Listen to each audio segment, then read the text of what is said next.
ॐ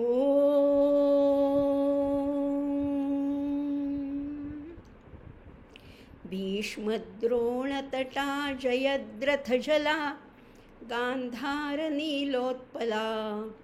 शल्यग्राहवती कृपेण वहनी कर्णेन वेलाकुला अश्वत्थामविकर्णघोरमकरा दुर्योधनावर्तिनी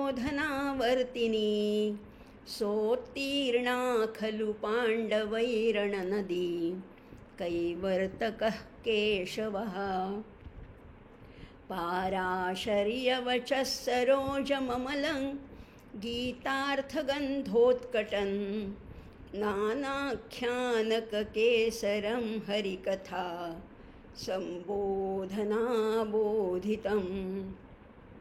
लोके सज्जनषट्पदैरहरः पेपीयमानं मुदा भूयात् भारतपङ्कजं कलिमलं प्रध्वंसि न श्रेयसे मूकं करोति वाचालं पङ्गुल्लङ्घयते गिरिं यत्कृपातमहं वन्दे परमानन्दमाधवं नारायणं नमस्कृत्य नरं चैव नरोत्तमं देवीं सरस्वतीं व्यासं ततो जयमुदीरयेत्.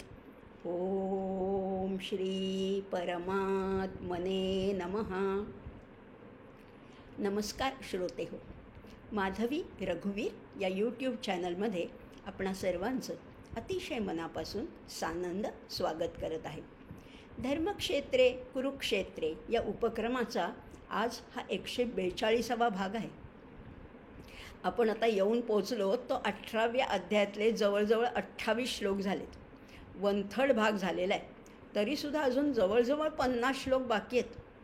आणि हे सगळं करत असताना आपण अनेक प्रकार पाहिले. म्हणजे 17 अध्यायामध्ये तर अनेक भगवंतांनी बोध केलेला आहे.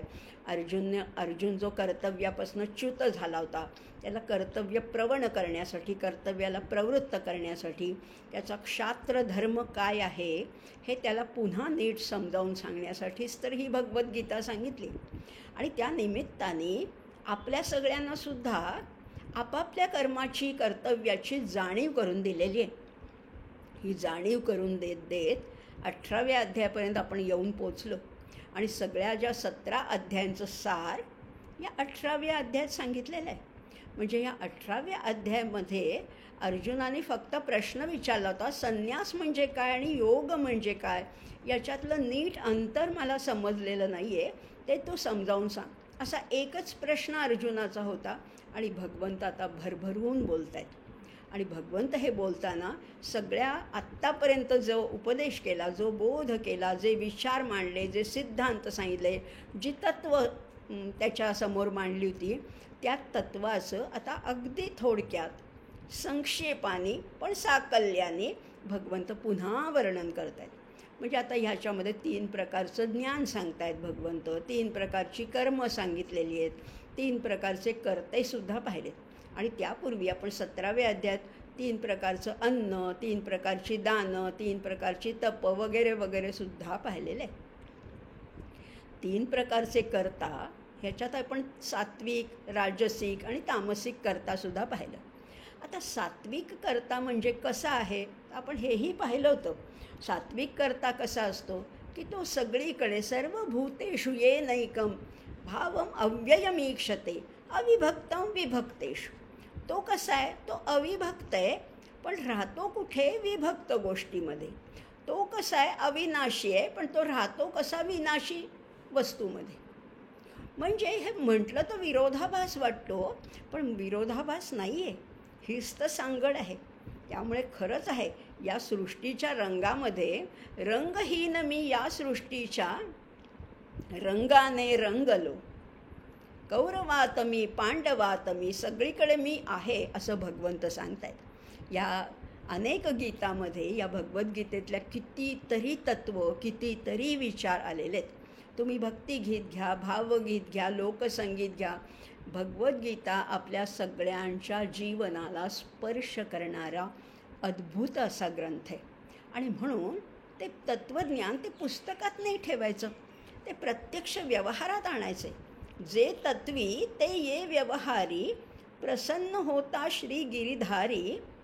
पार्थनी माधव एक तत्वतः, कळेल गीता गाता गाता. ही गीता तत्वातली ती व्यवहारात आणायची.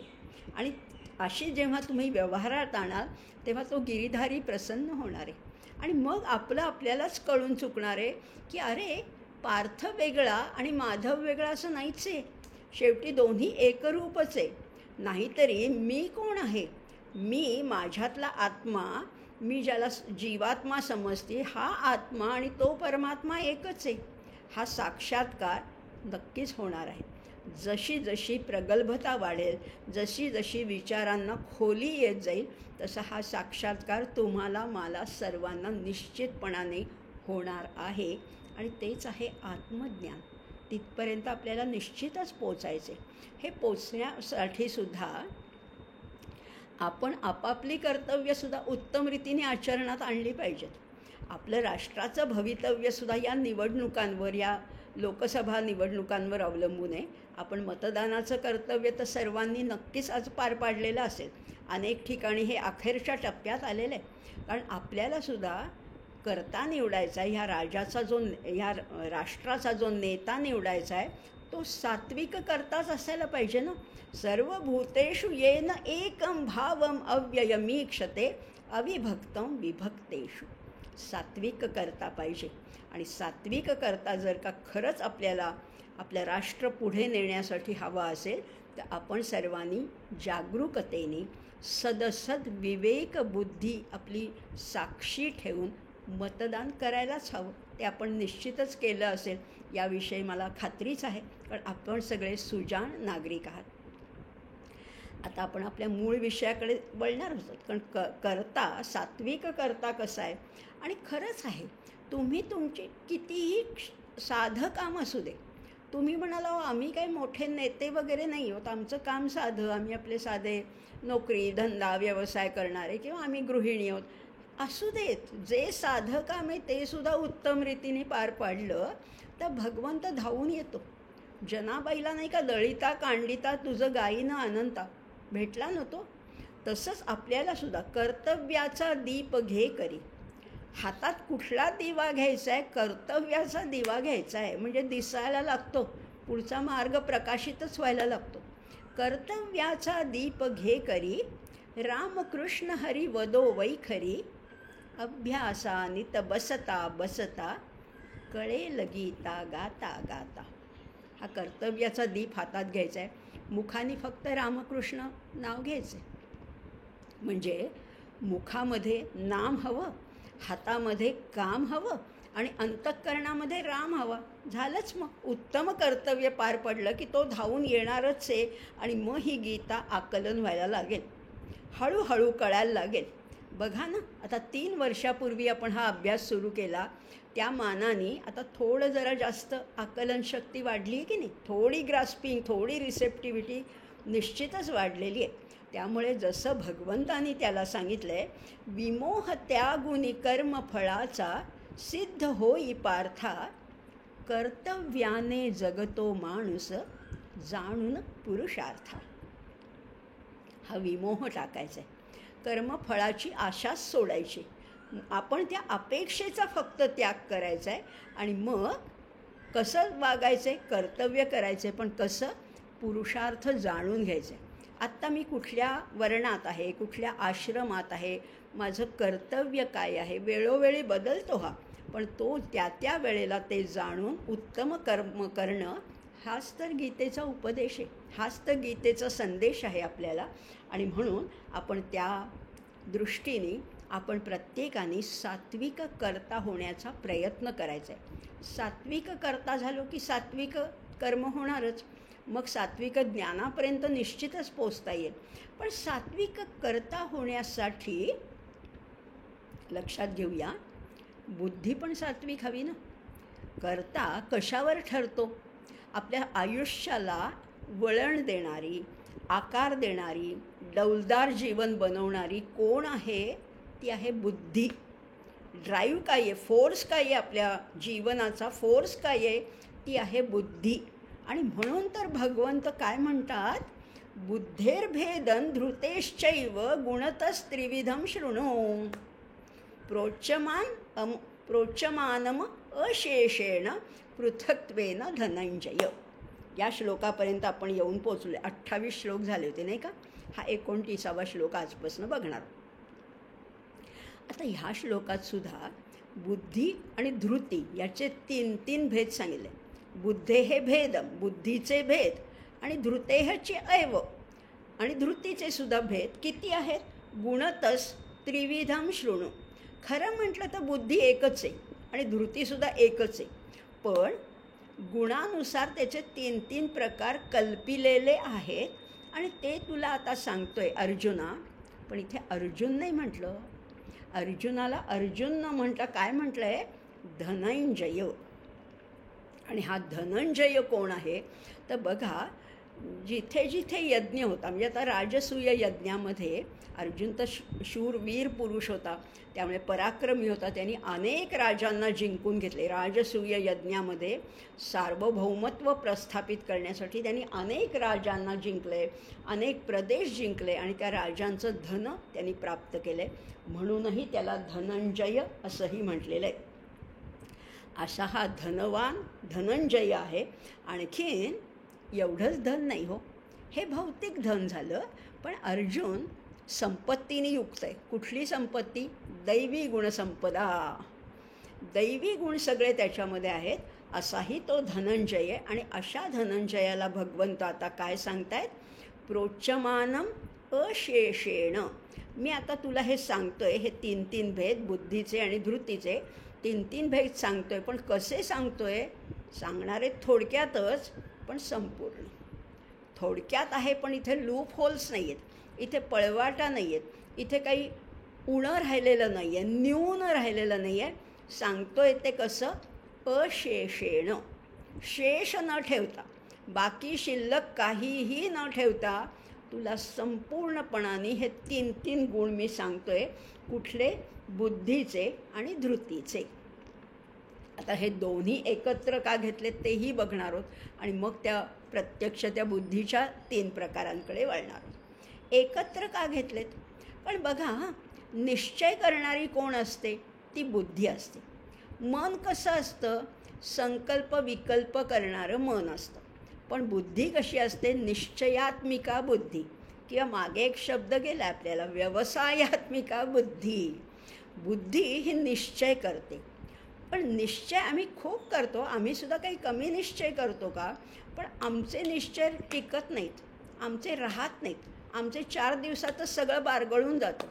मग हा निश्चय दृढ ठेवण्यासाठी ती बुद्धी अविचल राहायला पाहिजे.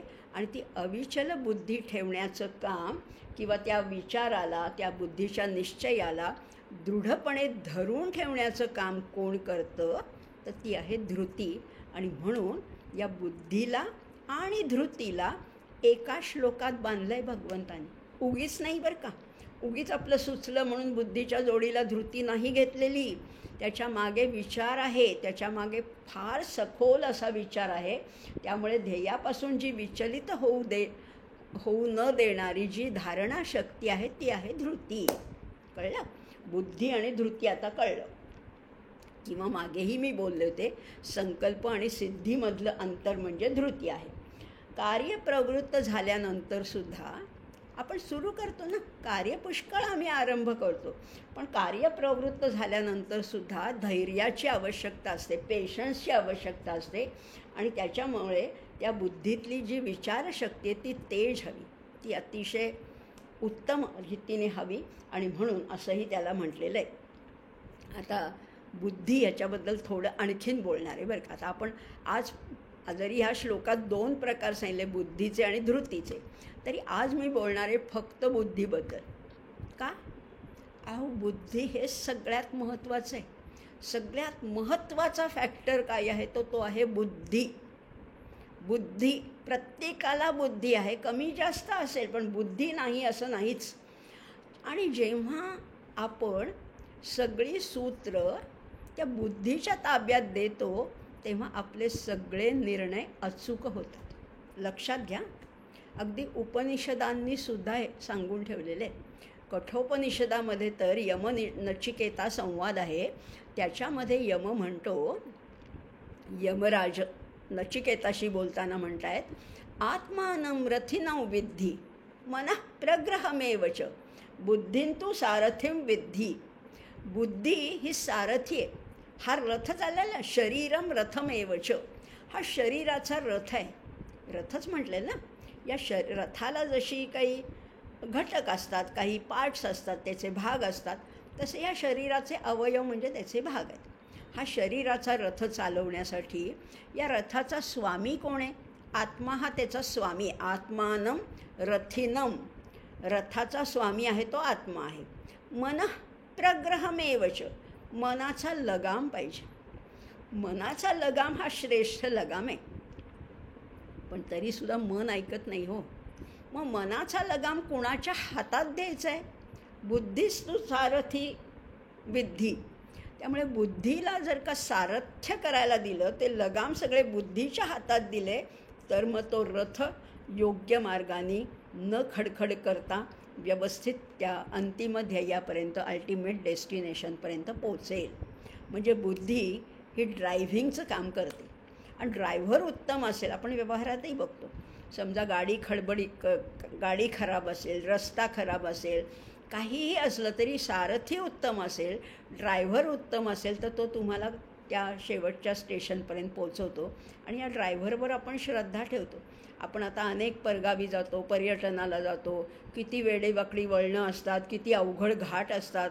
अगदी तिरुपतीच्या घाटामध्ये म्हणा किंवा मधुमलाईच्या जंगलातनं जाताना सुद्धा किती अवघड घाट आहेत, आपल्याला तर कल्पनासुद्धा करता येत नाही. पण ते ड्रायव्हर, आणि ती गाडी पण फार काही कंडिशनमध्ये नसली तरी ते ड्रायव्हर बरोबर नेतात.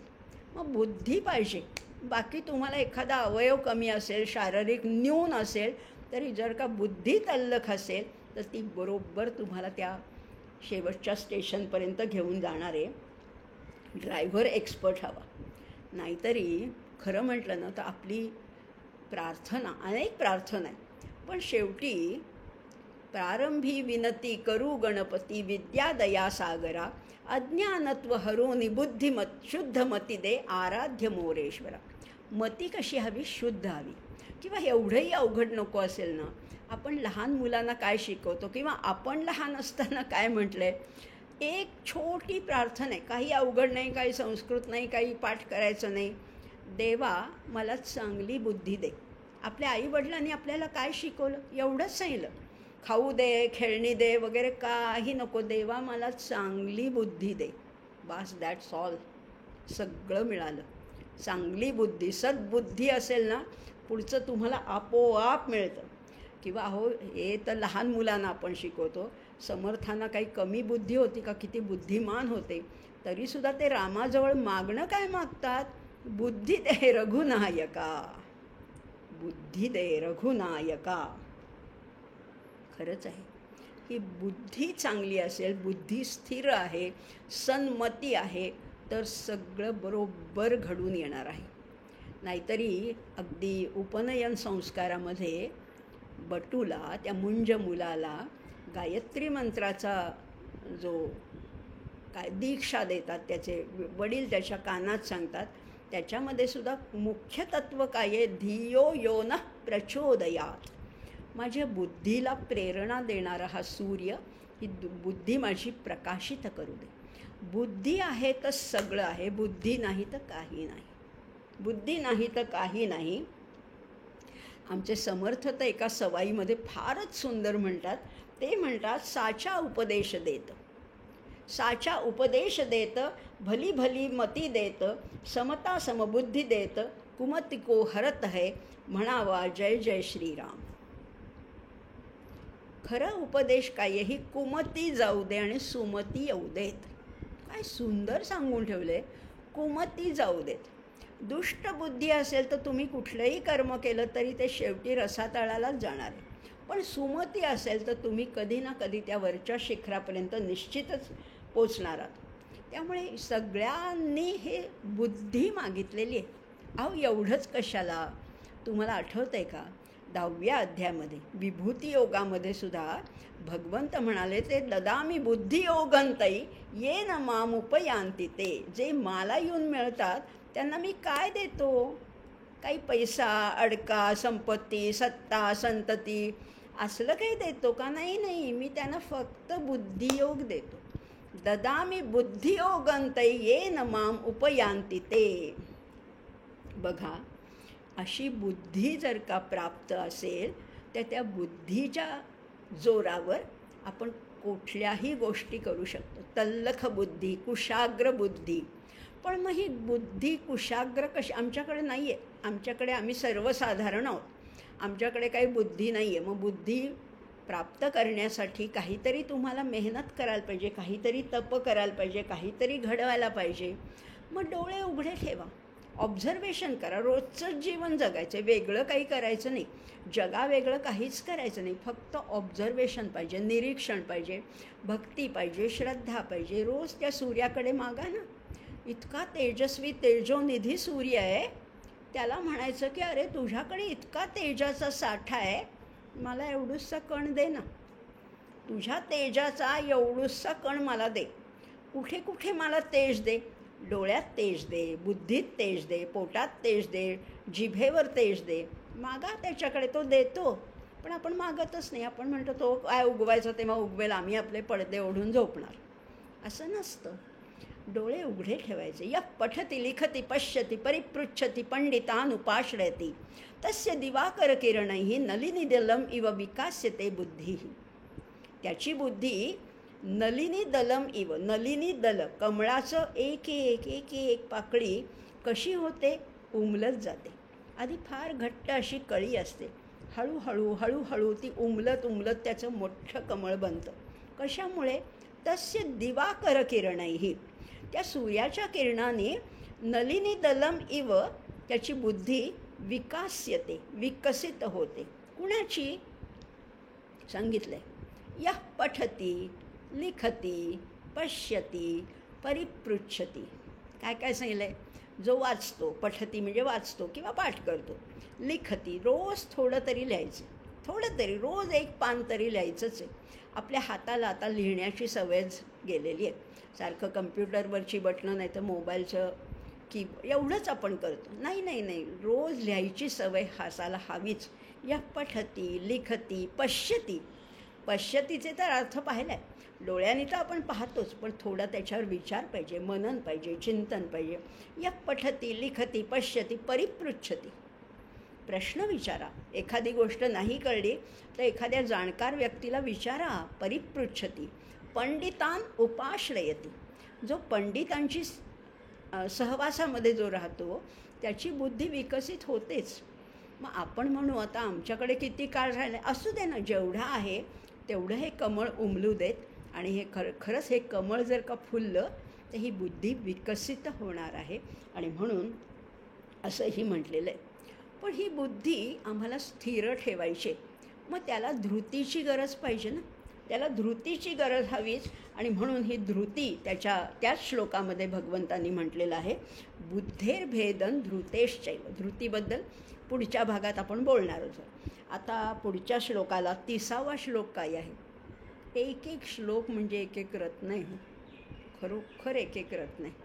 प्रवृत्तेंच निवृत्तेंच कार्ये भयाभये बंधम मोक्षंच या वेत्ती बुद्धिस्सा पार्थ सात्विकी. सात्विकी बुद्धीचं वैशिष्ट्य सांगितलं. आणि 2-2च्या जोड्या घेतल्यात बरं का. आणि त्या विरुद्ध आहेत. आणि त्यालाच आपण द्वंद्व म्हणतो. प्रवृत्ती आहे, निवृत्ती आहे, कार्य आहे, अकार्य आहे, भय आहे, अभय आहे, बंध आहे आणि मोक्ष आहे. या 4 जोड्या घेतल्यात. आणि ह्याच्यातला जो भेद जाणतो, बंधम मोक्षांचे या वेत्ती, या म्हणजे ती जी जाणते ती बुद्धी सात्विक बुद्धी आहे. आता बघा, प्रवृत्ती आणि निवृत्ती ह्याच्यातला भेद जाणायचा आहे. आधी प्रवृत्ती म्हणजे काय आणि निवृत्ती म्हणजे काय हे आम्हाला माहितीच नाही आहे ना. आधी बुद्धी म्हणजे काय, थोडं आपण आता बुद्धीबद्दल खरं तर पुष्कळ बोललो आहे, पण तरीसुद्धा मला अजून माझं समाधान झालं नाही आहे. त्यामुळे बुद्धी काय करते, बुद्धी सारासार विचार करते. सार काय आहे, असार काय आहे, घ्यायचं काय आहे, ग्राह्य काय आहे आणि त्याज्य काय आहे, टाकून काय द्यायचं आहे हे आधी ओळखायला यायला पाहिजे ना. हे घ्यायचं आहे आणि हे टाकायचं आहे. सगळीकडे दोन गोष्टी असतातच ना, एक घ्यायचं आणि एक टाकायचं. एक विधायक असतं, एक विध्वंसक असतं, एक काढून टाकायचं. आमच्या बुद्धीमध्ये सुद्धा विचारांना ग्रहण करायचे आणि विकारांना टाकून द्यायचे. ठरलं तर मग विचार आणि विकार सारासार किंवा हंस न्याय म्हणतो आपण ज्याला, नीरक्षीर विवेक. हंसापुढे कितीही ते जरी ठेवलं एकत्र करून, मिश्रण करून, तरी बरोबर तो त्याच्यातलं क्षीर घेतो आणि नीर बाजूला ठेवतो. एवढं तर जमायलाच पाहिजे. नाहीतरी पण तुम्ही म्हणाल आम्हाला कसं जमणार, अनेक शास्त्रम बहुवेदितव्यम अल्पश्च कालो बहवश्च विघ्नाः यत् सारभूतं तदुपासितव्यम हंसो यथा क्षीरमिवांबुमध्यात्. एवढंच करायचे. हंसो यथा क्षीर गृह्णाती, कसं, इवांबू मध्यात, अंबू मध्यात तो फक्त क्षीर घेतो, म्हणजे पाण्यातून फक्त दूध काढून घेतो. नाहीतर मग काय आयुष्यच पुरणार नाही. सगळ्याचा पण शास्त्र पुष्कळ आहेत. अल्पश्च कालो, आणि आमच्याकडे काळ किती आहे, जास्तीत जास्त म्हटलं तर 100 वर्ष, त्याच्यातलं गेलाच, निम्म्याच्या वर आयुष्य गेलंच. अल्पश्च कालो, आणि विघ्न तर खूप आहेत. बहवश्च विघ्नाः, आज हे झालं, उद्या ते आजारपण आहे, गावाला जाणं आहे, लग्न कार्यक्रम समारंभ, खूप आम्हाला विघ्न आहेत. कारणं एक्सक्युजेस आमच्याकडे खूप आहेत. मग एवढंच करा, फापट पसारा टाका आणि आवश्यक तेवढं घ्या. एवढं तर नक्कीच जमेल आपल्या बुद्धीला. आणि मग योग्य काय, अयोग्य काय, सत्य काय, असत्य काय, कर्तव्य काय, अकर्तव्य काय, याचं यथार्थ आणि स्पष्ट ज्ञान व्हायला लागेल. आणि मग हे करण्यासाठी आम्ही आधार कशाचा घ्यायचा, आधार घ्यायचा तो शास्त्राचा आधार घ्यायचा. शास्त्र प्रामाण्य, बुद्धी प्रामाण्य. प्रमाण काय मानायचं, शास्त्र. आता शास्त्र कुठे आम्ही शोधणार, आमच्याकडे नाही येते ग्रंथ बिंथ. अहो आपल्या वडीलधाऱ्यांनी सांगितलं ते सगळं शास्त्राला अनुसरूनच सांगितलं आहे. साधं साधं, म्हणजे मी नेहमीच हे उदाहरण देते, अन्नम न निंद्यात, हे उपनिषदामधलं वचन आहे. अन्नाची निंदा करू नये. आपल्याला आपल्या आईवडिलांनी हेच सांगितलं आहे की पानावर बसल्यावर हेच चांगलं नाही, तेच आवडत नाही म्हणायचं नाही. जे पानात पडले ते खायचे. शास्त्र हेच आहे. मग शास्त्र प्रामाण्य बुद्धीनी वागायचं आहे त्याच्यामध्ये. आणि खरंच शास्त्राला अनुसरून वागलं तर मग व्यक्तिगत हेवे दावे, द्वेष, मत्सर, पक्षपात यांना थाराच नसतो. कारण तिथे विचार केला आहे तो साकल्याने, संपूर्णपणाने विचार केलेला आहे.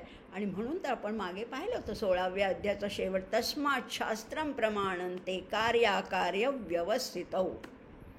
शास्त्राला प्रमाण मानायचे. बरं, आता श्लोकाकडे येऊया.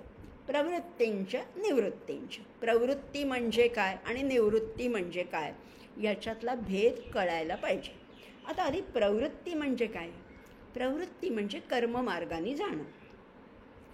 ह्या कर्ममार्गाने जाणं हे सुद्धा बंधनाला कारणीभूत ठरतं. कितीही तुम्ही चांगली कर्म करा, तीसुद्धा बंधनालाच कारणीभूत ठरतात. कारण कर्ममार्ग हा प्रेयस मार्ग आहे, प्रवृत्ती हा प्रेयस मार्ग आहे.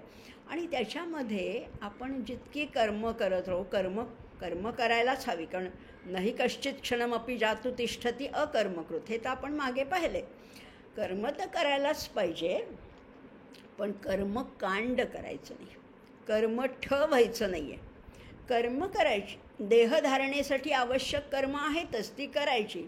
पण कर्मकांडात जर का आपण अडकलो तर त्यामुळे मग मन कलुषित होतं, अशुद्ध होतं, बहिर्मुख होतं, विषया आसक्त होतं. तिकडे वळायचं नाही. म्हणून जे प्रवृत्ती काय आहे हे आधी ओळखायचं. लक्षात घ्या, करायचं नाही असं नाही म्हटलेलं, आधी ओळखा प्रवृत्ती काय आहे आणि निवृत्ती काय. बरं, निवृत्ती कशाला म्हटलेलं आहे. आपल्याला असं वाटतं की संन्यास मार्ग म्हणजे निवृत्ती, संसारातनं सगळं मन काढून घे, असं नाही आहे. हा निवृत्ती मार्गच केवळ नाही आहे, पण हा निवृत्ती म्हणजे मनातून विरक्ती आली पाहिजे. आणि तोच आहे खरा तर मोक्षाचा मार्ग. अभ्यासेन तू कौंतेय वैराग्येण च गृह्यते. वैराग्य भगवे कपड्यात नाही आहे, रुद्राक्षाच्या माळात नाही आहे, जटाबिटा बांधून त्याच्यात वैराग्य नाही आहे. मनातून विरक्ती पाहिजे. तुम्ही रोजचेच व्यवहार करा, रोजचेच कपडे घाला, चार चौघांसारखंच वागा, मनातून विरक्ती पाहिजे. आणि असं असेल तर ते श्रेयस मार्ग आहे, जो अर्जुन अपेक्षित करत होता. अर्जुनाला ज्याची अपेक्षित होत्या, यच्छ्रेयस्या निश्चितं ब्रूहि तन्मे शिष्यस्तेहं शाधिमान् त्वां प्रपन्नम. हा श्रेयसाचा मार्ग आहे. आणि ह्या निवृत्तीकडे वळणारं जे मन आहे त्याला समजतं, त्याला कळतं की विषयांचा फोलपणा आहे. हे विषय टिकणारे नाही आहेत. हे भोग, या कामना, या वासना, या इच्छा, हे पदार्थ, ह्या व्यक्ती, हे वस्तू, हे काही टिकणारं नाही. हे शाश्वत नाही आहे, चिरंतन नाही आहे. हे संपणार आहे, क्षणभंगूर आहे. या विषयांनासुद्धा मर्यादा आहेत किंवा हे सगळं त्याला समजतं. आणि असं मन, लक्षात घ्या, असं मन जास्तीत जास्त अंतर्मुख होतं. प्रवृत्तीकडे वळणारं मन बहिर्मुख आहे, निवृत्तीकडे वळणारं मन अंतर्मुख होतं. अंतर्मुख झालं की मनाची शांती अनुभवता येते आणि मग बाहेरच्या विषयांचा फोलपणा समजतो.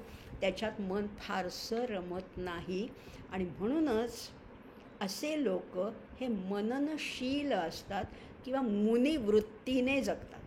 ही मुनिवृत्ती आहे. मुनी म्हणजे वेश नाही आहे, ही मुनिवृत्तीने जगायला पाहिजे.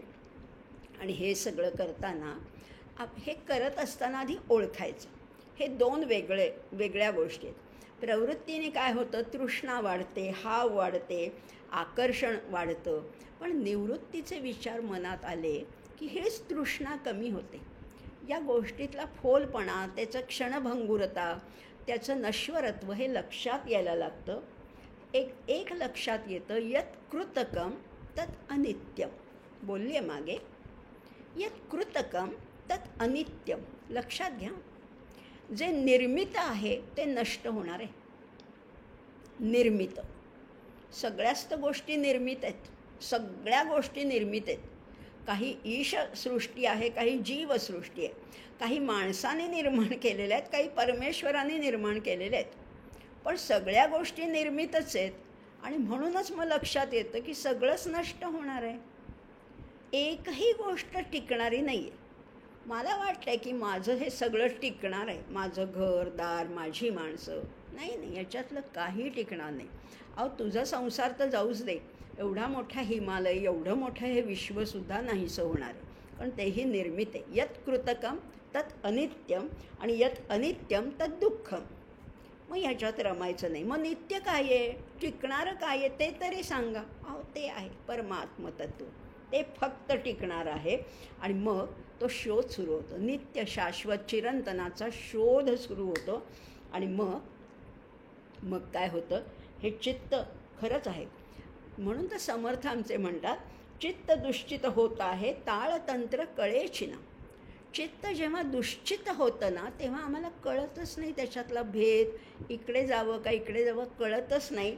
चित्त दुश्चित होत आहे ताळतंत्र कळेची ना, आळसू लागला पाठी बुद्धी दे रघुनायका. मग आळसात वेळ घालवायला लागतो. म्हणून तर हे प्रवृत्ती निवृत्तीचं आधी रहस्य ओळखायचं आहे. या बुद्धीला शरण जायचे. बुद्धौ शरण मनविच्छ कृपणा फल हेतवः. बुद्धीला शरण जायचं, मनाला नाही. मनावर कंट्रोल आहे तो बुद्धीचा आहे. मन फार फसवं आहे, मन फार चंचल आहे. मन म्हणतं असू दे, काय त्याने दिला आहे ना प्रसाद. अहो, प्रसाद आहे, तो पेढा असला तरी तो प्रसाद आहे, तो खायलाच पाहिजे, मन म्हणतं. बुद्धी म्हणते नाही, प्रसाद म्हणून तू एक कणभर घे, पण अख्खा पेढा खायचा नाही. हे बुद्धी सांगते. बुद्धीच्या ताब्यात जर का दिलं तर आयुष्य अतिशय सुरळीत आणि अतिशय उत्तम रीतीने जाणार आहे. मग आता प्रवृत्ती निवृत्ती थोडं तरी कळलं, मग खूप नाही पण थोडं कळलं. मग कार्य काय आणि अकार्य काय आहे. कार्याकार्य म्हटले ना, कार्य म्हणजे कर्तव्य आणि अकार्य म्हणजे अकर्तव्य. काही गोष्टी करायच्या असतात आणि काही गोष्टी करायच्या नाहीत, तिकडे वळायचं नाही. मग कार्य म्हणजे विहित कर्म आहे आणि अकार्य म्हणजे निषिद्ध कर्म आहे. चोरी, हिंसा, मारामारी करणं योग्य आहे का? नाही नाही नाही, ते अकार्य आहे, ते अकर्तव्य. आम्ही करणारच नाही, तिकडे वळायचंच नाही, हे कळायला पाहिजे. हे कुणाला कळतं? हे बुद्धीला कळतं. कार्य काय, अकार्य काय. मग देवपूजा आहे, नामस्मरण आहे, जपजाप्य आहे, किंवा आपलं ऑफिसमधलं काम असेल, घरातली कामं असतील, हे कार्य आहे. गृहिणीचं कर्तव्य वेगळं, विद्यार्थ्याचं वेगळं, सैनिकाचं वेगळं, शेतकऱ्याचं वेगळं, उद्योगपतीचं वेगळं. कर्तव्य वेगळी आहेत, पण ते ओळखायचं आणि ते उत्तम रीतीने करायचं. हातात काही नुसती जपमाळ घेऊन बसू नका. उत्तम कर्तव्य करणारा माणूससुद्धा श्रेष्ठ पदवीला पोचतो. आणि हे केलं तर मग होणार नाही, आपल्याला अधःपतन होणार नाही, विनाशाला कारणीभूत असं कर्म करायचंच नाही आहे. खाली नेणारं अधो गच्छन्ति तामसा जायचं नाही आहे आपल्याला. ऊर्ध्वं गच्छति सत्वस्था. सात्विक करता व्हायचं आहे, सात्विक कर्म करायचं आहे, आणि मग त्या बुद्धीसुद्धा सात्विकच व्हायला पाहिजे. आणि मग असं केलं तर उत्कर्ष आहे, उन्नती आहे, उद्धार आहे, ऊर्ध्वगती आहे. बघा 4 उकार आले. उत्कर्ष, उन्नती, उद्धार आणि ऊर्ध्वगतीला आपल्याला पोचायचं असेल तर सात्विक बुद्धी पाहिजे. कार्ये. आता पुढे आणखीन म्हटलेलं आहे भयाभये. भय कशाचं? भय वाटणं चांगलं आहे का वाईट आहे? अभयम सत्व संशुद्धी. अभय तर दैवी गुणाचा सेनापती आहे, पहिलंच नाव अभयाचं आहे. पण जरी असलं तरी आमचं भय संपतच नाही. भय इथले संपत नाही, संपतच नाही. आम्हाला सारखं भय आहे. पण भय कशामुळे? आम्हाला 2 द्वैतामुळे भय आहे. द्वैतात वै भयम अस्ति. 2 पळाचं भय आहे. दुसऱ्याचं भय वाटतं. जरी मी एकटी असले तरी कुणी येईल का, चोर येईल का, काहीतरी कुठनं विंचू येईल का, साप येईल का, अशी मला दुसऱ्याची भीती वाटते. जोपर्यंत द्वैतात आहोत तोपर्यंत भय आहे. मात्र अद्वैत ही मनाची अवस्था, म्हणजे जेव्हा ही मनाची अवस्था नाही आहे, स्टेट ऑफ माइंड नाही आहे, तर ते ज्ञानाचं लक्षण आहे. आणि मग भीती नाहीशीच होते, कारण सगळीकडे तोच भरलेला आहे. सगळीकडे एकमात्र परब्रह्म आहे. त्यामुळे एकमेव अद्वितीय असं परब्रह्म आहे. आणि मग अभय समजायला लागतं. भयाभये. भय काय आहे आणि अभय काय, ह्याच्यातला भेद लक्षात आला की मग ती बुद्धी आहे ती सात्विक बुद्धी आहे, एवढं निश्चितच ओळखता येईल. आणि हेच मग हे कळलं की बंधन कशाचं आणि मोक्ष कुठे आहे हेही कळायला लागेल. बंधन कशाचं आहे? कर्माचं बंधन आहे. पण कर्तव्य कर्म तुम्ही जर का निरपेक्ष निष्काम भावनेने केलं तर त्याचं बंधन पडत नाही. कर्माचंच अकर्म केलं की बंधन नाही. मग ते मोक्षापर्यंत जाण्याचं ते साधन होतं. आणि म्हणून ही सात्विक बुद्धी हा निरपेक्षतेने विचार करते. बंधम मोक्षांच्या यावेत्ती. बघा, प्रवृत्ती कळली, निवृत्ती कळली, कार्य कळलं, अकार्य कळलं. आता कार्यच करायचं आहे, अकार्याकडे जायचं नाही आहे, भयाकडे जायचं नाही. भय वाटणारच नाही, अभयाचीच अनुभूती येईल, कारण सगळीकडे एकत्वाचा अनुभव येतो, एक रस आहे. हे कळलं की बंध नाही आणि मोक्ष नाही. बंधनाकडे जायचंच नाही आहे, सकाम गोष्टींमध्ये अडकायचं नाही आहे, म्हणजे मग मोक्षाचा मार्ग खुला होतो. अशी ज्या बुद्धीला समजतं ती सात्विक बुद्धी. बंधम मोक्षांच्या या वेत्ती बुद्धिस्सा पार्थ सात्विकी. 2 श्लोक झाले नाही का? पण बघूया पुढचे 2 तरी घेऊया. बुद्धी तरी आज कंप्लीट करूया. यया धर्ममधर्मञ्च कार्यञ्च कार्यमेवच अयथावत प्रजानाति बुद्धिस्सा पार्थ राजसी. आता राजसी बुद्धी म्हणजे नेमकं काय करते? यया, कारण ती या आहे ना, या म्हणजे स्त्रीलिंगी आहे ना, बुद्धी स्त्रीलिंगी आहे, म्हणून यया तृतीयेचं एकवचन आहे. या ज्या बुद्धीमुळे काय कळतं? धर्मम अधर्मंच कार्यांच्या कार्यमेवच. धर्म अधर्म, कार्य अकार्य. पण कसं कळतं? अयथावत प्रजानाती बुद्धिस्सा पार्थ राजसी. आता मगाशी कळलं कार्य काय अकार्य काय, सात्विक बुद्धीच्या वेळेस आपण हे पाहिलं. राजसी बुद्धीला सुद्धा कळतं, पण सूक्ष्मत्वाने नाही कळत, रँडमली कळतं. एक सरसकट ती निर्णय घेऊन टाकते. ती बुद्धी आहे, ती सरसकट निर्णय घेऊन टाकते. नेमकेपणाने प्रिसाइजली तिला कळत नाही. आता कळलं तुम्हाला. आता धर्म आधी कशाला म्हणायचो आणि अधर्म कशाला, हेच आधी आम्हाला माहिती नाही.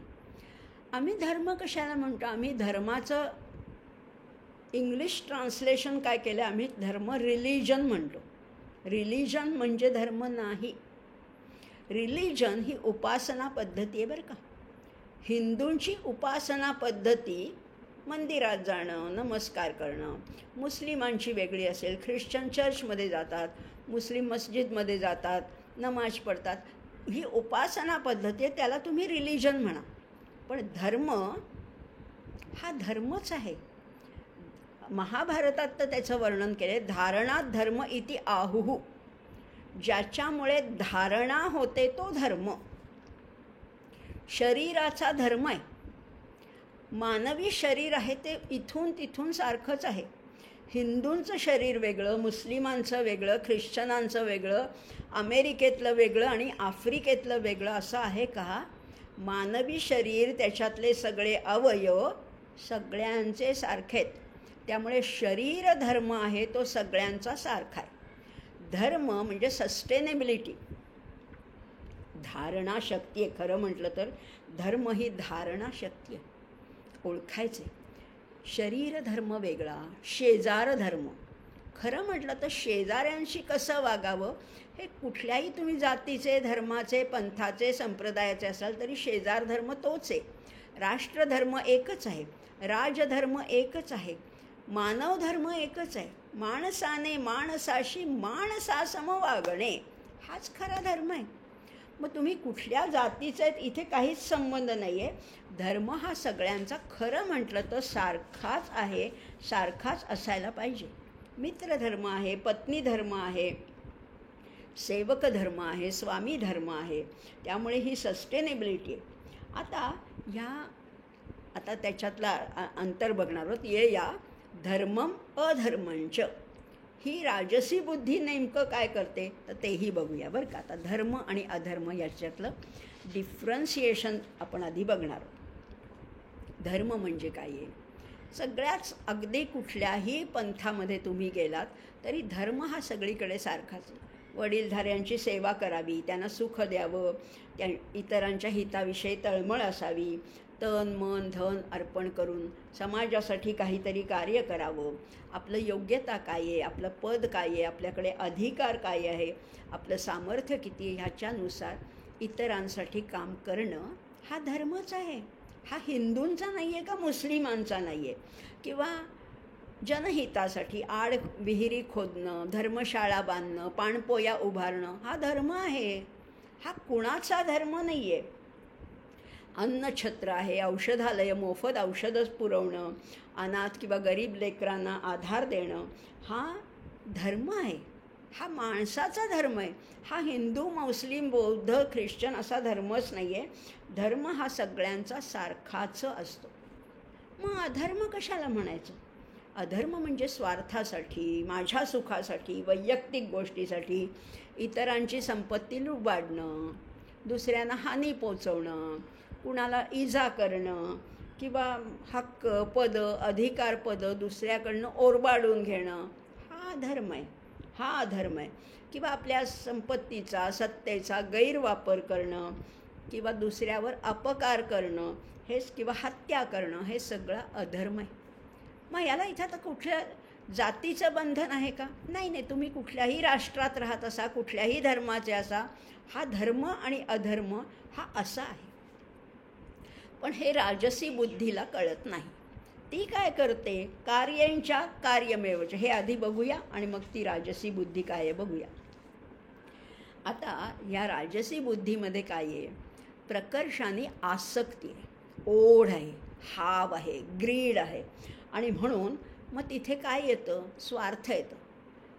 मनाने चांगले असतात बरं का हे लोक, आपल्यासारखेच आहेत. आपण साधारण राजसाकडेच वळणारे आहोत. त्यामुळे सगळ्यांना चांगलं व्हावं पण माझं पहिलं व्हावं, सगळ्यांचं भलं व्हावं असं वाटतंय मला, पण माझा नंबर पहिला असावा. म्हणजे स्वार्थ आलाच ना. पक्षपात आहे. पक्षपात येतो, स्वार्थ येतो, विषमता आहे, हे दोष येतातच. म्हणजे ही राजसी बुद्धी वाईट नसते, फक्त पूर्वग्रह दूषित असते.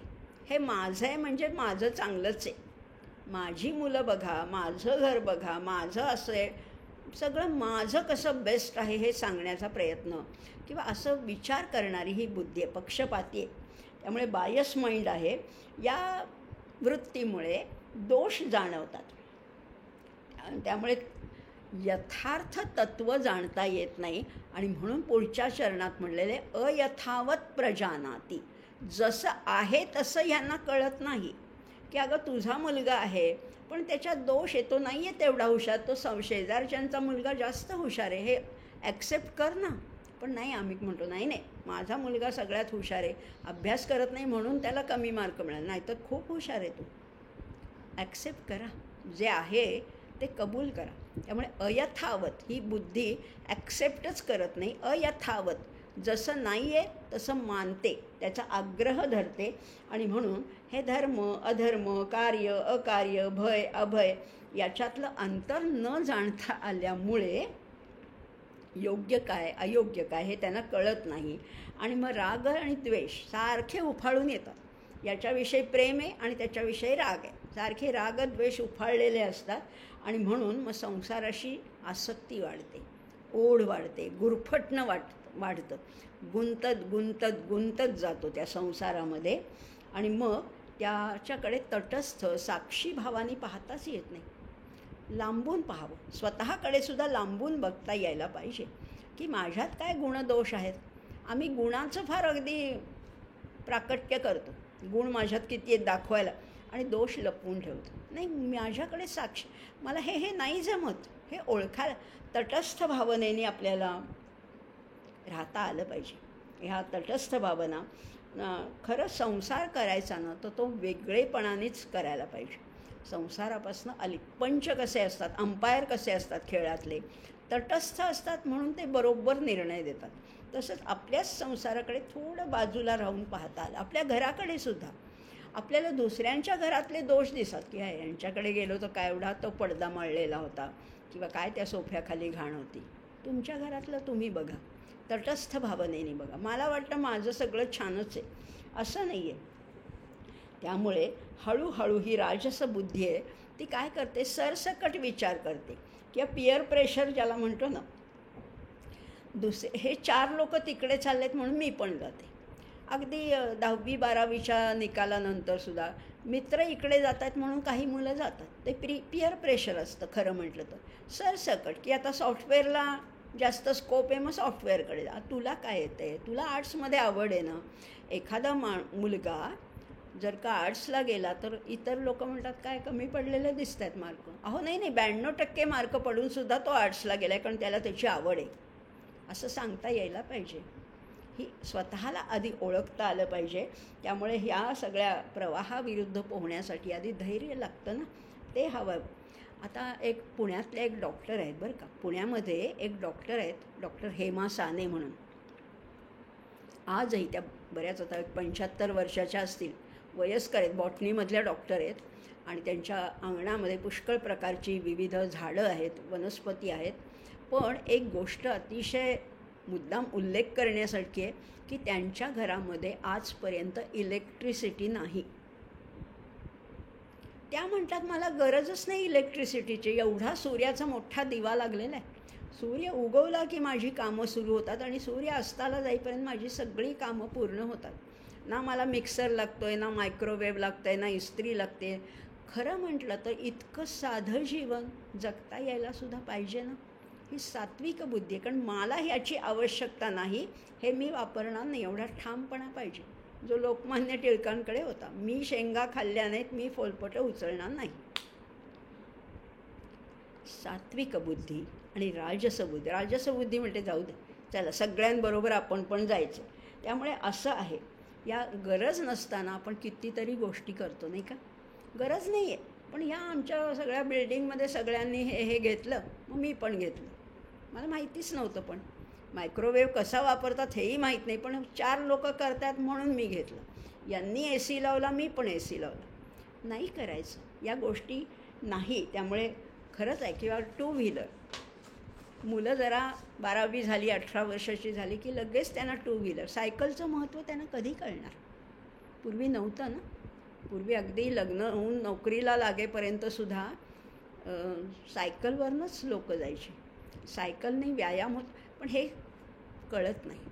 4 लोक करतात तसंच करणं ही सरसकट बुद्धी झाली.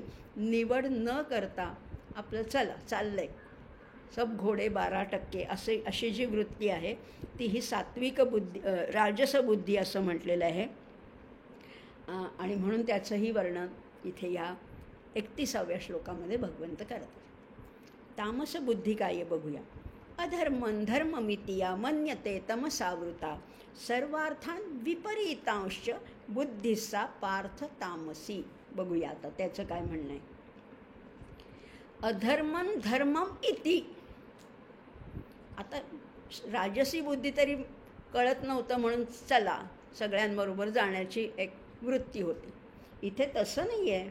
म्हणजे एक आपल्या फटका लिहिलेला आहे, त्याच्यामध्ये म्हटलेलं बिकट वाट वही वाट नसावी धोपट मार्गा सोडू नको संसारामध्ये ऐस आपला उगाच भटकत फिरू नको. ती ही तामसी बुद्धी आहे. तामसी बुद्धीला हा उपदेश केलेला आहे. कारण तामसी बुद्धी काय करते, अधर्मम धर्मम इति, अधर्मालाच धर्म मानते, चुकीच्या गोष्टीच करते. अधर्मं धर्ममितिया मन्यते, कारण का असं ती मानते, तमसावृता, तमोगुणाने ती वेढलेली आहे. बुद्धीला तमोगुणाचं आवरण पडले, त्यामुळे तिचा प्रकाशच पडत नाही. त्यामुळे ती म्हणते की अधर्म आहे तोच खरा धर्म आहे.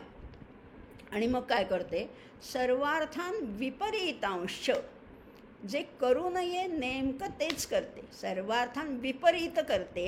बुद्धिस्सा पार्थ तामसी. आता बघूया ह्या श्लोकाबद्दल.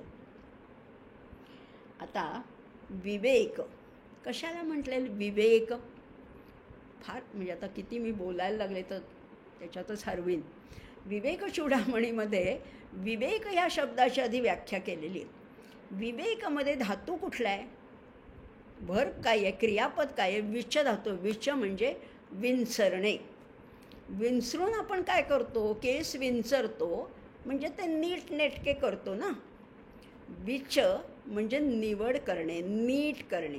गहू तांदूळ निवडतो, धान्य निवडतो म्हणजे त्याच्यातलं खडे फोलपट जे काय पाकड आहे ते सगळं बाजूला काढतो ना, आणि धान्य घेतो. भूस टाकून धान्य घेणं ही निवड आहे. विवेक असाच आहे ना. विवेक करायचा म्हणजे अनावश्यक गोष्टी टाकायच्या आणि आवश्यक गोष्टी घ्यायच्या. आता विवेक ज्याला साधला तो काय करतो, चांगल्याला चांगलं म्हणतो, वाईटाला वाईट म्हणतो. पण इथे तसं नाही आहे. यांच्या बुद्धीवर ते तमोगुणाचं आवरण चढल्यामुळे चांगल्याला वाईट म्हणतात, वाईटला चांगलं म्हणतात, उलटंच काहीतरी करून टाकतात. म्हणजे साधक बाधक विचार त्यांच्याकडनं होतच नाही. साधक नाही आणि बाधक नाही, त्याच्यावर तमोगुणाचं आवरण आहे. मग अशातनं काय होतं तर अविचाराचा उदय होतो, अविचारच होतो. विपरीत स्वरूपच ते प्रोजेक्ट केलं जातं बरं का तिथे. म्हणजे बघा अगदी लहान मुलं म्हणजे आता तर हल्ली तर खूपच ते प्रस्थ वाढतच चाललेलं आहे की पूर्वी उष्टावण एक प्रकार होता. लहान बाळांना एक 5-6 महिन्याची झाली, जरा सेमी सॉलिड फूड खायला लागली की त्यांना काय उष्टावण, भात भरवणं. आता उष्टावण वगैरे काही नाही. 3 महिन्याच्या बाळालासुद्धा तुम्ही जर का कोकाकोला दिलात आणि तुम्ही त्याचं कौतुक करता, तुम्ही म्हणता बघा कसा मिटक्या मारत पितोय, किंवा मोबाईल त्याला दाखवला की तो टुकू बघत राहतो, तुम्ही त्याचंही कौतुक करता. तुम्ही म्हणता काय कळतं ना मुलांना, मोबाईल दिला नाही तर अहो रडायलाच लागतो, हा ऐकतच नाही, त्या तो मोबाईलशिवाय जेवतच नाही. बरोबर आहे, हे वागणं बरोबर आहे. जितकं तुम्हाला त्या पुढे आहेच आहे आयुष्यभर त्या स्क्रीनचं व्यसनच लागतं, पण जितकं तुम्हाला ते प्रोलॉंग करता येईल, जितकं टाळता येईल तितकं पुढे ढकलता येईल तेवढं ढकलायचं आहे. आपल्या लहान बाळांना बिलकुल मोबाईल दाखवायचा नाही. सॉफ्ट ड्रिंक म्हणा, परफ्यूम म्हणा, याची कॅमेरा म्हणा, ह्या कशाचीही सवयच लावायची नाही आहे. असं करता येईल का? पण हे जमत नाही. कुणाला जमत नाही? ज्यांची तामसी बुद्धी आहे ते म्हणतात नाही नाही असंच हल्लीचं जग आहे, नाही तर मग तो स्मार्ट कसा होणार? मोबाईल दाखवल्याने स्मार्ट होत नाहीत बरं का मुलं. त्यामुळे ही वृत्ती कशी, आणि ही अगदी याच्यातलं महाभारतातलंच उदाहरण आहे. दुर्योधन काही वेडा होता का? पण तमोगुणी होता ना. म्हणून तर तो म्हणाला, जानामि धर्मम न च मे प्रवृत्ती, जानामि अधर्मम न च मे निवृत्ती, केनापि देवेन हृदयस्थितेन यथा यथा आदिश्यती तथा करोमी. म्हणजे तो जसा सांगतो तसं मी करतो. मला कळतं आहे धर्म काय अधर्म काय, पण तसं वागता येत नाही. अशा गोष्टी घडत असतात या तमोगुणी माणसांच्या बाबतीत. कळतं पण वळत नाही. आणि अशी जेव्हा बुद्धीवर जेव्हा मालिन्य येतं, बुद्धी जेव्हा अशुद्ध होते, तेव्हा मग अधःपतनाला सुरुवात होते, घसरगुंडीला सुरुवात होते. जितकं शक्य आहे तितकं धर्माने वागायचे, तितकं उत्तम आचरण आपलं ठेवायचं. आणि आपल्या पुढच्या पिढ्या खरंच आपल्याला घडवायच्या असतील तर ह्या सगळ्या दुष्प्रवृत्तींपासून त्यांना दूर ठेवायला पाहिजे. सॉफ्ट ड्रिंक नको, परफ्यूम नको, मोबाईल नको, कॅमेरा नको, किंवा छानछोकीच्या वस्तूसुद्धा नको. जितकी सिम्प्लिसिटी त्यांना ठेवता येईल, जितकी साधी झबली टोपडी दुपटी किंवा जेवढं साधं ठेवता येईल तेवढं त्यांना ठेवलं. किंवा अन्नामध्ये सुद्धा उगीच काहीतरी लहानपणीच त्यांना चायनीज आणि हाक्का नूडल्स आणि मेक्सिकन फूड नका देऊ. साधं साधं आपलं जेवढं आहे तेवढंच करायचं आहे. मध्ये आत्ता मध्यंतरी पुण्यामध्ये एक घटना घडली की अगदी कुठल्या तरी सातारा किंवा कुठल्या जिल्ह्यातल्या लहानशा गावातनं काही मुली आल्या होत्या, अगदी 17-18 वर्षाच्या कोवळ्या मुली, आणि त्या ड्रगच्या व्यसनात इतक्या अडकल्या होत्या. आणि म्हणजे त्या किती व्यसनाधीनता आहे, कारण पिअर प्रेशर आहे. सगळे करतात, हे सगळे माझे मित्रमंडळी म्हणाले म्हणून मी ते काय ड्रगचा आस्वाद घेतला. नको नको, याच्यापासून दूर राहायचं आहे. आपली बुद्धी सात्विक असेल तर ती बरोबर आपल्याला गाईड करते, आपल्याला ड्राईव्ह करते. त्यामुळे तिकडे वळायचं नाही. आपल्या मुलांना, आपल्या नातवंडांना हे नक्कीच सांगायला पाहिजे की हे आपलं जे तत्त्व आहे ते आपणच पाळायचं. पण चेष्टा होते. लोक म्हणतात हे काय फार सोवळे आहेत. अहो पण तुम्हाला माहिती आहे का, गुरुदेव रानडे अतिशय महान तत्त्वज्ञानी, आत्मज्ञानी, थोर पुरुष गुरुदेव रानडे डेक्कन कॉलेजला होते. जमखिंडीहून ते पुण्याला आले होते डेक्कन कॉलेजमध्ये. डेक्कन कॉलेजमध्ये आले असताना, तिथे शिकत असताना रोज जेवताना ते सोवळं नेसून जेवायचे. सोवळं. काही मुलांनी त्यांची चेष्टाही केली, पण जे त्यांचे प्रोफेसर होते त्यांनी त्यांच्या मताचा आदर केला, त्यांच्या विद्वत्तेला, त्यांच्या बुद्धिमत्तेला जास्त महत्त्व दिलं. आणि ह्या सोवळ्याचं प्रकरण जे आहे ते त्यांनी, त्या प्रोफेसरांनी ते मोडून काढलं किंवा त्यांची चेष्टा होणं थांबवलं. त्यामुळे हे, किंवा रोज ते तिथेही स्नान संध्या करत होते डेक्कन कॉलेजमध्ये असताना. म्हणून तर त्यांना एवढी गुरुदेव पदवी प्राप्त सहजासहजी होत नाही आहे. 4 चौघांसारखं वागून हे होणारच नाही आहे. आणि म्हणून हे गॉसिपिंग जे आहे, उगीच कशाच्या आहारी जायचं नाही आहे. अगदी कितीतरी स्त्रिया म्हणा, स्त्रिया म्हणजे स्त्री पुरुष सगळेच आले त्याच्यामध्ये, पण समवयस्क स्त्रियांमध्ये अशी चर्चा होते. सासू सुना ह्याच्याबद्दल बोलणं होतं. अगदी मी तरुण असताना, म्हणजे नवीन लग्न झाले असताना, आमच्या चुलत मामे मावस बहिणी सगळ्या आम्ही एकत्र जमलो होतो. आणि सगळ्याजणी आपल्या सासरी कसा त्रास आहे किंवा सासूबाई कशा काहीतरी विचित्र विचारांच्यात असं सांगत होत्या. पण मला तेव्हाही असं वाटलं की माझ्या सासूबाई काही अशा वाईट नाही आहेत. मग मी 4 जणी बोलत आहेत म्हणून मी त्यांच्याबद्दल का बोलू? गुणदोष प्रत्येकात असतं. 100% काय अगदी मतं जुळतात असं नाहीच आहे मुळी. पण उगीच त्याची चर्चा करू नये. उगीच माझ्या सासूबाई अशा आणि तुझी सून कशी, नाही, याच्यापासून दूर राहता यायला पाहिजे. आणि हे कोण करतं? ही सात्विक बुद्धी आपल्याला बरोबर त्या मार्गाने नेत असते. त्यामुळे किंवा ही माणसांची निंदा तर राहू देत, हे तमोगुणी जे लोक असतात ते साक्षात ईश्वराची निंदा करतात. आमच्या गीतेतल्या श्रीकृष्णाला किती लोक नावं ठेवतात. काय तो तुमचा श्रीकृष्ण? मामेकं शरणं व्रज, सर्वधर्मान् परित्यज्य मामेकं शरणं व्रज. किंवा मी असा कृष्ण करतोय. अहो नाही, तुमचं हे कल्पनेचं दारिद्र्य आहे, विचारांचं दारिद्र्य आहे. हा कृष्ण बोलतच नाही, हा साक्षात भगवंत बोलते. म्हणून तर भगवंतानी एकदा खंत व्यक्त केली होती, अवजानंती माम मूढा. जानंती नाही म्हटलं, अवजानंती. मला तुच्छ लेखतात हो हे. माम मूढा मानुषिंतनु माश्रितम. मला माणूस समजतात, हेच यांचं दुर्दैव आहे, हे यांचं करंटेपण आहे. नको. ही तमोगुणाने व्यापलेली ही बुद्धी, ही तामसी बुद्धी आहे. त्यामुळे अशा ईश्वराची तर निंदा करायचीच नाही आहे. ईश्वराने ही इतकी सृष्टी निर्माण केली, इतकं सुंदर शरीर निर्माण केलं आहे, त्याच्यामुळेच तुम्ही उत्तम रीतीने कार्य करू शकताय. शरीरातले आतले व्यापार तर आपल्याला माहितीच नाही, पण त्या ईश्वराचं काय कौशल्य, एवढ्या सृष्टीचं काय कौशल्य, केवढं ब्रह्मांड किती अचूकतेने निर्माण केलं आहे. आपल्याला एखादा पदार्थ, एखादी वस्तू तयार करायची तर त्याच्यात 10 दोष येतील. परमेश्वरामध्ये दोष नाही आहे. ईश्वराची निंदा करायची नाही. मग काय करायचं, तर आपला वर्ण काय आहे, आपला आश्रम काय आहे, आपलं वय काय आहे, परिस्थिती काय, त्यानुसार वर्तन करायचं. मी तरुण असताना अशी करत होते, म्हणून मी आत्ता तसं नाही करणार. मला आत्ता शोभणार पण नाही आहे तसे कपडे घालणं, तसं वागणं किंवा तसं हे करणं मला आता शक्यही नाही आणि ते योग्यही नाही आहे. त्यामुळे जसा आश्रम असेल त्यानुसार आपल्याला बदलायला पाहिजे. लोकमर्यादा काय आहे, त्याच्या विरुद्ध वर्तन करायचं नाही आहे.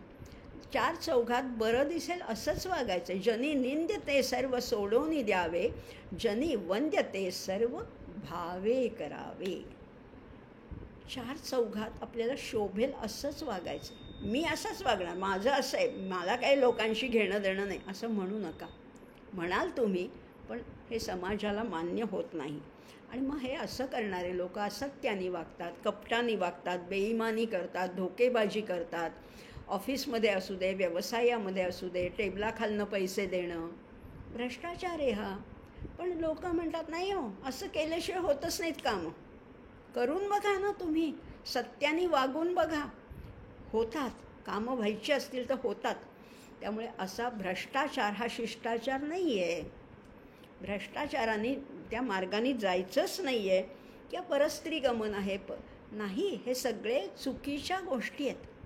या मार्गाने जाऊ, किंवा हे गेले, हे मोठे कोणी उद्योगपती आहेत, त्यांनी असं केलं म्हणून मी करेन, नाही नाही नाही नाही, असं कुठल्याही मार्गाने जायचंच नाही. मातृवत परदारेषु परद्रव्येषु लोष्ठवत आत्मवत सर्वभूतेषु यः पश्यति स पश्यति. परदारा, परस्त्रीला आई समान माना. आमचे शिवाजी महाराज, छत्रपती शिवाजी महाराज, सुभेदारांची सून त्यांच्यासमोर आणली, त्याचा कधी त्यांनी गैरफायदा घेतलेला नाही आहे. अशीच आमुची आई असती सुंदर रूपवती, आम्हीही सुंदर झालो असतो बदले छत्रपती. तिला आई समान मानलं, तिची साडी चोळी बांगडी देऊन पाठवणी केली, सन्मानाने पाठवणी केली. मातृवत परदारेषु परद्रव्येषु लोष्ठवत. दुसऱ्याचं धन आहे, मला मिळालं, हडप करा, नाही नाही नाही, ते लोष्ठवत, मातीच्या ढेकळाप्रमाणे ते त्याज्य मानायचे. आत्मवत परदारेषु, माझ्याप्रमाणेच सर्वजण आहेत असं मानणं आत्मौपम्येनं पाहिलं होतं आपण. त्यामुळे असं जो मानतो यः पश्यति स पश्यति, तोच योग्य आहे किंवा त्याची बुद्धी सात्विक आहे असंही म्हणता येईल. अशा एक तीनही आपण याचं पाहतोय. हे करत असताना आपल्याला कुठल्या दिशेने जायचे, अधोगच्छन्ति तामसः, नको. अधोगतीला जायचे का, खाली जायचे का, नरकामध्ये जायचे का, हीन योनीमध्ये जायचे का, नाही. मध्यभागी आत्ता जिथे आहोत तिथेच राहायचे का, नाही नाही, तिथून एक पाऊल तरी वर चढायचे. मध्ये तिष्ठन्ति राजसः, राजसवृत्तीने राहिला तर तुम्हाला पुन्हा या मृत्यूलोकात जन्म येईल. पण जर का ऊर्ध्वगती पाहिजे असेल तर आपल्याला सात्विक वृत्ती अंगीकारायला पाहिजे. ऊर्ध्वं गच्छन्ति सत्वस्था, आपल्याला ऊर्ध्वगतीला जायचे, वरच्या दिशेने आपल्याला, त्या दृष्टीने आपल्याला काम करायचे.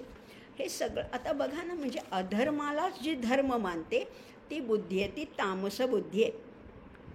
आणि काय झालं आहे, अधर्माला धर्म मानण्याची आता एक फॅशनच झालेली आहे. त्याचंच ग्लोरिफिकेशन होतं, त्याचंच उदात्तीकरण होतं. कारण सध्याच्या काळामध्ये पशुहत्येला व्यवसाय मानला जातो, त्याला एक प्रेस्टिज मानलं जातं. पशुहत्या करणं, नाही आम्ही मांस उत्पादन करतो, आमची मीटची फॅक्टरी. नाही, हे बरोबर नाही आहे. किंवा आता हा विषय तर खरं बोलण्यासारखा सुद्धा नाही, पण गर्भपाताला परिवार कल्याण मानलं जातं.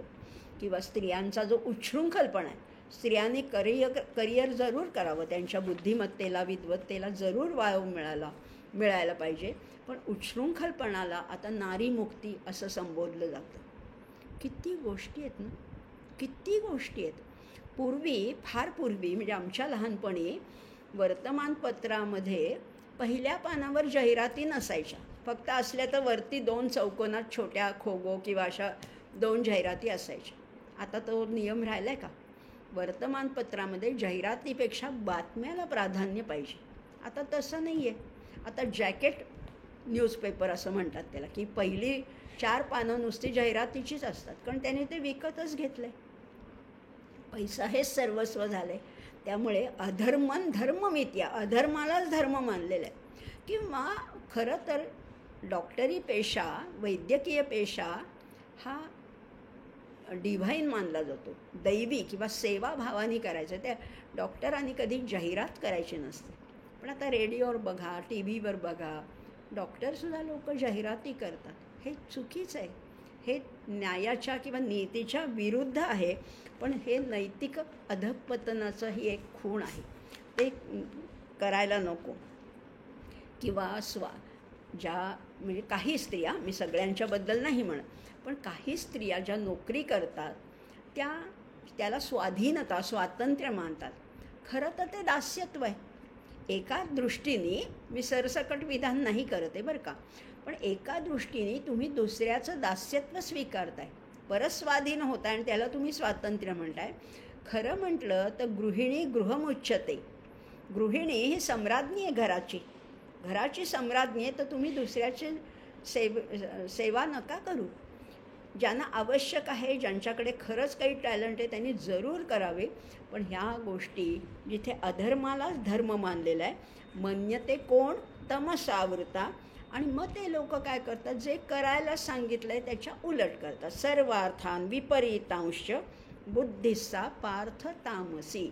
उफराटा नवरा, असं एक आमची आजी लहानपणी गोष्ट सांगायची, की जे करायला सांगितलं त्याच्या उलटच करायचं. अशी माणसं आहेत, त्याला तामसी बुद्धीची माणसं असं म्हटलेलं आहे. बुद्धिस्सा पार्थ तामसी असं म्हटलेलं आहे. पण आता ही बुद्धी जर का स्थिर ठेवायची असेल, बुद्धी विपरीत झाली की सगळं बिघडतं बरं का.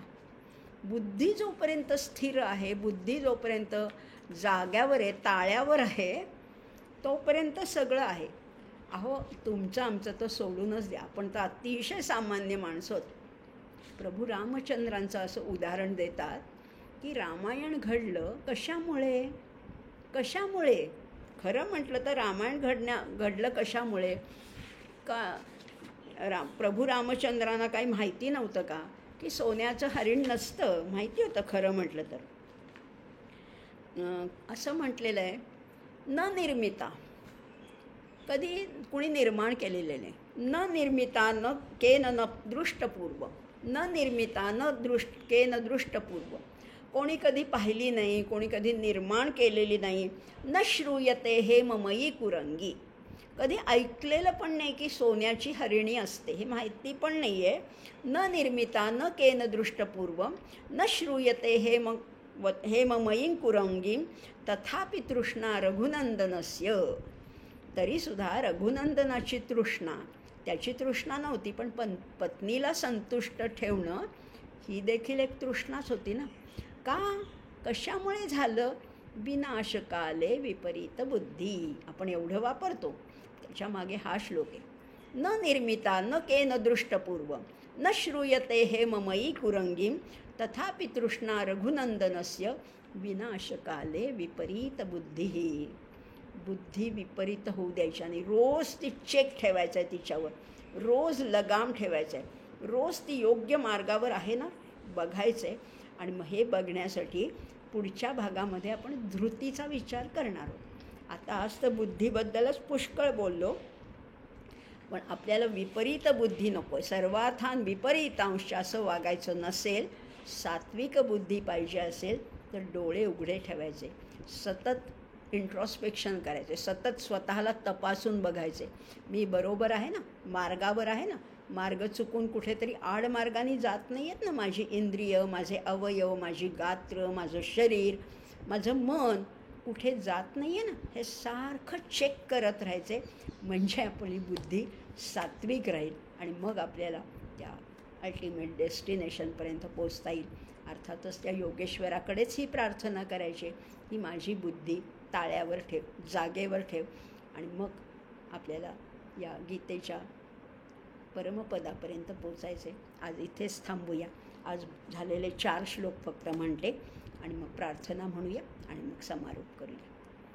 बुद्धेर्भेदं धृतेश्चैव गुणतस्त्रिविधं शृणु, प्रोच्यमानमशेषेण पृथक्त्वेन धनञ्जय, प्रवृत्तेञ्च निवृत्तेञ्च कार्याकार्ये भयाभये, बन्धं मोक्षञ्च या वेत्ति बुद्धिः सा पार्थ सात्विकी, यया धर्ममधर्मञ्च कार्यञ्चाकार्यमेव च अयथावत् प्रजानाति बुद्धिः सा पार्थ राजसी, अधर्मं धर्ममिति या मन्यते तमसावृता, सर्वार्थान् विपरीतांश्च बुद्धिः सा पार्थ तामसी.